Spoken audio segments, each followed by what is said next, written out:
Hora de conversar com Juliana Rosa. O Paulo Figueiredo falou que a gente está caindo numa arapuca, mas o mercado discorda, porque ontem o dólar caiu, a expectativa de um acordo entre Brasil e Estados Unidos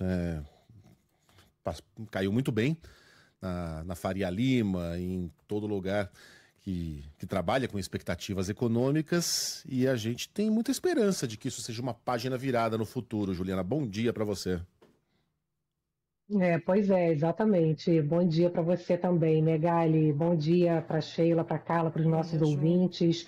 Foi importante, né, Gali, exatamente virar, pelo menos agora, a corrente aí da conversa, que não tinha, né? Até rolou uma química, né, entre Lula e Trump naquela reunião da Organização das Nações Unidas, não tinha canal de diálogo, muito menos uma pauta comercial que pudesse ter espaço ali para conversa entre os dois países. Então, o importante nesse primeiro momento é tirar a questão política que estava preponderando em relação a qualquer espaço para uma discussão econômica. Então, o dólar é um termômetro de risco, né? Então, ontem o dólar caiu, agora há pouco abriu mais ou menos estável aí nessa casa de 5,31, porque o dólar reflete, nossa moeda ganha valor quando você tem uma redução de risco.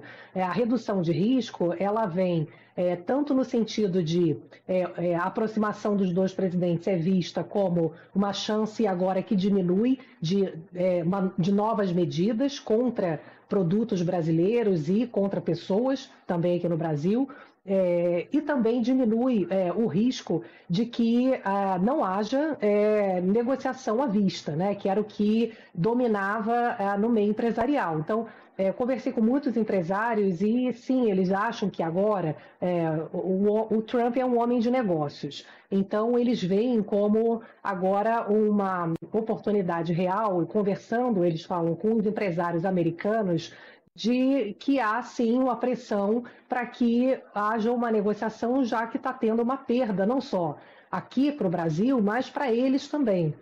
Os dados estão mostrando, ontem saiu o número da balança comercial, que as exportações para os Estados Unidos caíram 20% no mês de setembro. E no ano, a gente tem um déficit, de novo, acumulado. Os Estados Unidos têm um superávit com o Brasil. Eles vendem mais para a gente do que compram. Então, isso ficou muito claro ontem com mais um número mostrando que até o presidente Lula falou isso para o Trump ontem, né, que os Estados Unidos têm vantagem comercial com o Brasil. E por mais que a gente esteja falando muito aqui que a gente tem impacto que é limitado para a economia brasileira, desse tarifaço aí de 50% sobre ainda mais de 35% dos produtos exportados para os Estados Unidos, porque a nossa produção ela é muito mais voltada para consumo interno do que para exportação. Então, o nosso PIB ele é afetado, mas de forma limitada, né, por esse tarifaço americano. Tem alguns segmentos que são muito expostos à exportação americana. Então, por exemplo, quando você olha aqui a lista de produtos que tiveram uma queda brutal de exportação para os Estados Unidos, tem máquinas, tem a parte de aço, minério de ferro, produtos químicos, madeira também. O presidente da Câmara Americana de Comércio me falou que carne também caiu bastante. Embora esses produtos mais básicos, carne, café, haja uma preocupação menor, porque são produtos básicos que são mais fáceis de encontrar outros países que queiram comprar. Já esses produtos industriais, esses são mais difíceis. Estava conversando agora há pouco com o presidente da Associação Brasileira de Calçados e ele me falou que só de calçado a queda foi de 25%. Então, tem vários segmentos da indústria que estão com uma queda brutal, porque essa tarifa de 50%, como os empresários falam, não é para poder inibir a exportação. Essa tarifa é um embargo, né? Você não consegue exportar praticamente nada com uma tarifa de 50% para produtos brasileiros que chegam nos Estados Unidos. Por enquanto, pessoal, os empresários estão achando que agora sim tem uma oportunidade real, porque isso não estava sendo visto, de negociar essa redução de tarifas. Perguntei para vários se eles estão conseguindo segurar empregos e eles me disseram que sim, não está tendo ainda demissões. eles estão segurando, tiveram férias coletivas, né?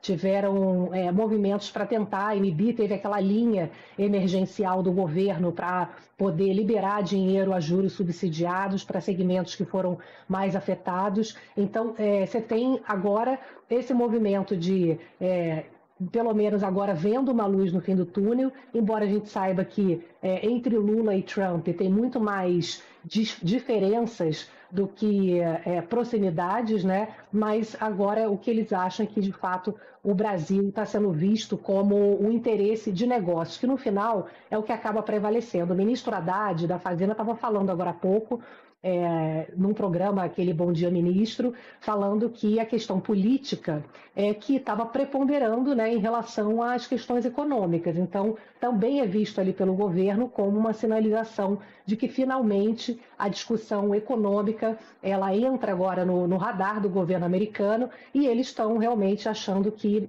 tem espaço, porque o Brasil tem muito a oferecer, não só a questão do superávit para eles, como a questão das terras raras, como a gente tem falado, né, os minerais críticos interessam muito aos Estados Unidos, porque a China tem um poder enorme hoje como grande fabricante desses minerais críticos, lítio, nióbio, tudo que é usado para a indústria de tecnologia e de defesa também. Então, a gente tem a segunda maior reserva dessas terras raras. Temos energia, que interessa muito hoje para a questão também de tecnologia. Temos a questão do etanol, que interessa muito aos americanos. Então, nesse momento é visto aí como um momento bastante favorável, que, de repente, essa química rolou enquanto interesse comercial que está preponderando aí na visão dos empresários. Tomara, né, pessoal, que saia realmente alguma coisa, né? E é claro, a gente não vai tratar isso com a ingenuidade de quem acha que uma química bilateral vai resolver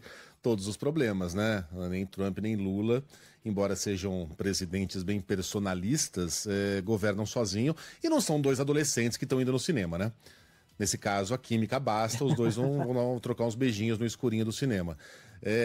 Numa negociação bilateral entre dois grandes países, entre um líder global e um líder regional, tem muito mais coisa em jogo do que uma simples química entre os dois presidentes. Tem Secretaria de Estado, tem Secretaria de Tesouro, tem os empresários, tem os interesses. Claro. Agora, só da gente parar de falar de Bolsonaro, de Magnitsky, de Xandão, né, largar a mão desse papo ideológico e focar na economia, a gente já está pelo menos saindo do campo do chapéu de alumínio e podendo ter uma discussão com alguma base racional, com alguma premissa que faça sentido, né? Já é um passo adiante.